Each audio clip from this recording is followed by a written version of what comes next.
नमस्कार, मी प्रियंका पाटील शेळके.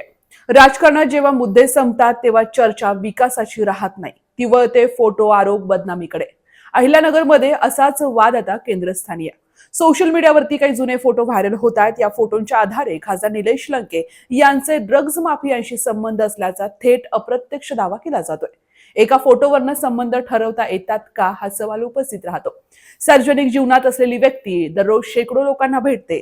कार्यक्रम, सभा, उद्घाटन, फोटो या सगळ्यात समोरची व्यक्ती गुन्हेगारी पार्श्वभूमीची माहिती असते का, तिचा आपल्याला काहीच अंदाज नसतो. म्हणूनच लंके यांनी स्पष्ट भूमिका मांडली आहे. फोटो म्हणजे नातं नव्हे, फोटो म्हणजे पुरावा नव्हे, संदर्भाशिवाय फोटो वापरणं म्हणजे बदनामी. लंके यांनी थेट प्रश्न उपस्थित केला.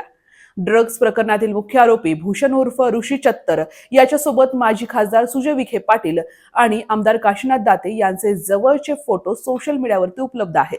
मग प्रश्न असा निर्माण होतो, जर एका फोटोवरनं आरोप करायचे असेल तर मग फोटो काय संबंध सांगतात?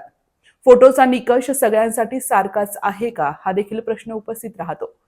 काही वृत्तवाहिन्यांनी खातरजमा न करता बातम्या चालवल्याचा आरोप लंके यांनी केला. त्यावर लंके यांनी स्पष्ट इशारा दिला. दिशाभूल करणारे वृत्त आहे, सायबर गुन्ह्याखाली कायदेशीर कारवाई केली जाईल, असा याचा अर्थ आहे. हा विषय केवळ राजकीय आरोप प्रत्यारोप पुरता मर्यादित नाहीये, तर कायद्याच्या चौकटीत जाणारा आहे. विकासावर चर्चा टाळली जाते, मुद्द्याऐवजी प्रतिमा मलिन करण्याचा प्रयत्न केला जातो, तर दुसरीकडे जाहीर चर्चेचं आव्हान देखील करण्यात आलंय. विकासावर बोलण्याची तयारी लंके यांनी स्पष्ट केली आहे. खरंच वाद घालायचा असेल तर विकासावर घाला.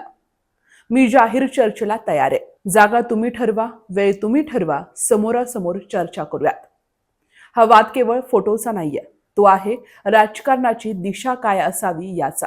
एक मार्ग विकास, चर्चा आणि जबाबदारीचा, तर दुसरा मार्ग फेक फोटो, अपप्रचार, बदनामीचा. शेवटी निर्णय जनता घेईल. कोण मुद्द्यावर उभा आहे आणि कोण फोटो आड लपतोय हे येणारा काळ ठरवेल. त्यामुळे खासदार निलेश लंके यांना तुम्ही कितीही चक्रव्यूहामध्ये अडकवण्याचा प्रयत्न केला तरी तो या चक्रव्यूहातून नक्कीच यशस्वीरित्या बाहेर पडणार आहे. याचा विसर कदाचित विखे पाटलांना पडला असावा. धन्यवाद.